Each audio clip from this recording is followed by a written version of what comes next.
with 3 world titles. I knew now John would be chasing MR, who's got 4, and then Kelly, who has 11. He will take the year off from chasing that, but he said he'll be back in 2026, and now in the lineup as a wild card to take on a friendly face that's back on tour, which we'll see in a moment here as we've got a rider up in Ian Gouveia. Just a little setup turn and looking a little confused there. Jesse, what are you seeing? Well, I actually kind of saw an issue right there. Eli pedaled for that first wave with John.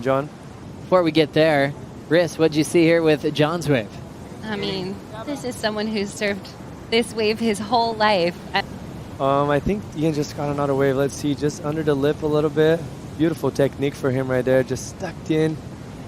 Gets kind of clamped, and once again, but he pulled through that off. Almost came down. That was a good effort for him. We didn't see that wave live, but just saw it on the replay. But here's normal 4-foot backdoor. Here we go. Ian taking a look right now. Good man, Ross. Gouveia sliding right in on the backhand, and actually not quite in.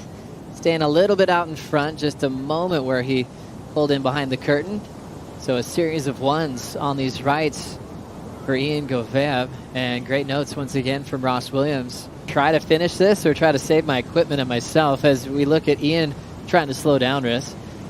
Yeah, I can't even imagine trying to surf backdoor on my backhand. Right behind him with 6 last year as we look at a nice backside hack flowing over that lip line. Once again is Ian Gouveia getting a little bit more out of that wave, Jesse. yeah, that was great for him. Like, it's a very slow heat. Once again, like Kelly mentioned, he was very excited. As we look at this one cupping out, patience for Hanneman. Nice. Now standing straight up in the pit, it spits with him and ends up Spain out.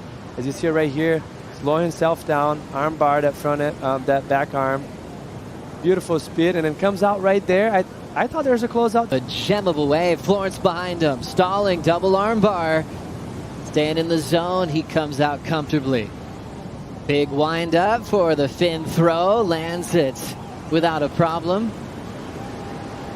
Fades the cut back, milking this thing for all it's worth, and he'll step off. A good like half point to 1 point over to his total. And then a nice pockety one for John. Love watching his arms and how he just plays with his speed that way, Riss. Oh, I mean, so smooth. I mean, he's surfing like a 3-time world champ. And someone who, like, this is his backyard. Pretty cool. Just having that much familiarity with the lineup, with the jersey, and maybe just freed up beyond belief. He knows, he's staying home after this, Jesse. 100%. And I actually had a surf with him yesterday, and he's super excited for everything that's ahead of him. Let's check out this there. Look how flat that section is. He just somehow gets the pop. The judges are not going to love that so much because you can see the section is just pretty flat. But, man, you're adding point, Eli and John's. I think Eli's wave is obviously going to come in better barrel, but he had a little bit more extra in that wave. Now Hanneman already on a second scoring ride, so the patience paying off. Now adapting his strategy, like the late Larry Haynes showing his lineup spots and passing him on as we see the slob punt from Eli Hanneman getting that air accomplished during the break. Yeah, that was beautiful for him. Just very smart, like having that front hand grabbing, which we call it a slob air, a straight air. The landing was very tricky. He's going to telegraph there and kind of project himself all the way into the flats, but landed with his back foot first, which is going to absorb a lot of that impact. And also in transition, if you would have landed and stuck it right there, like straight, no speed down, he was probably going to sink that board all the way down. And the return of Felipe Toledo after taking the year off. Can't wait to see him surf a 2-time world champ as we see Eli go up and out. Eli representing Maui. I ran into his dad Kurt at Foodlands 2 nights ago. Your parents are right there for the ups and downs, and what Eli's been through in a short period of time is so happy to see where his boy is today as we look at the backside tube stretching out for Ian Gouveia with a lot of looks, his best one so far. Perfect scenario for him, just behind that section, right in front of him, which was a bit like 2 to 3 feet behind. Went to that first foam bowl, second one, and comes out on that doggy door. And that's what's so tricky to find it on your backhand. Looking over your shoulders, he was a good 30 yards away from the end of that wave. How are you going to telegraph and think what that wave's going to do in the end and give you that opportunity to come out clean as he did? And that's going to be a massive score for him. I think that's the best barrel we've seen it so far as a goofy footer today. And Carissa, as a competitor, to try and start building through a heat, what does that feel like? He's the number 1 seed in yellow. The number 1 spot could go to Jack Robinson in the round of 32. Late takeoff, going straight down is John. Gosh, even when you watch a wave crumble, you're still looking to see if he somehow pulled it off underwater.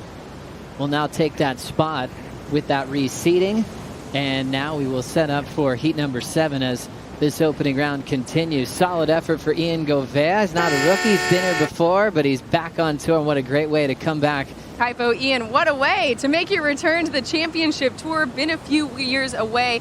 How good does it feel to be back here surfing at Pipe for the first event of the season? Feels amazing. A bit emotional because it was hard. It's a lot of work you put in to get back to this moment. Yes. Sorry.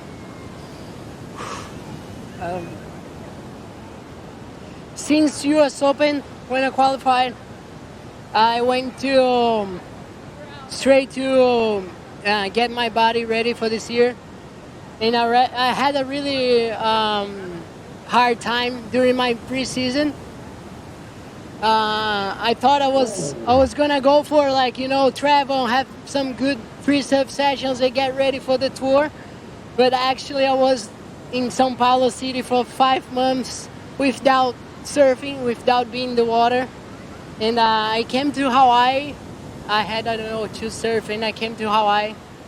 And I really didn't know how it was gonna work out for me because I came here and I wasn't feeling 100% yet, my body and everything. And 1 week ago, I had a cut in my knee. And when first happened, I thought I was gonna miss the first two events of the year. And here I am, yeah. I was able to put the jersey on, which I was like, no one gonna get my jersey, man. I worked out so much to have this jersey on, and no matter what happened, I was gonna put this jersey. And I went there, and I didn't believe that wave came in the end, and I was able to make it and beat John in the first round of my returning to the tour. What a way to start it off. Parabéns para o Brasil depois de alguns anos fora de Caity. Que está diferente neste ano por você? Em português ou em inglês? Português. Cara, tudo diferente para mim esse ano. Realmente, 6 anos se passaram, então tudo diferente. Agora eu tenho 2 filhas, minha esposa também, tá todo mundo aqui. Eu sou um atleta agora, não sou um viajante, então realmente estou super empolgado aí para a temporada para ver o que eu posso fazer, e sei que estou preparado e sou capaz de grandes coisas nesse ano, e vamos com tudo. Tenho que agradecer todo o meu time, todo mundo aí que está em casa. O time é grande, então cada um de vocês que me ajudou a estar aqui sabe quem são, então obrigado a todo mundo que me ajuda. Meus patrocinadores, minha família que está aqui, minha família que está no Brasil, e é isso, vamos embora. Parabéns, see you in the next one. Yeah, thank you.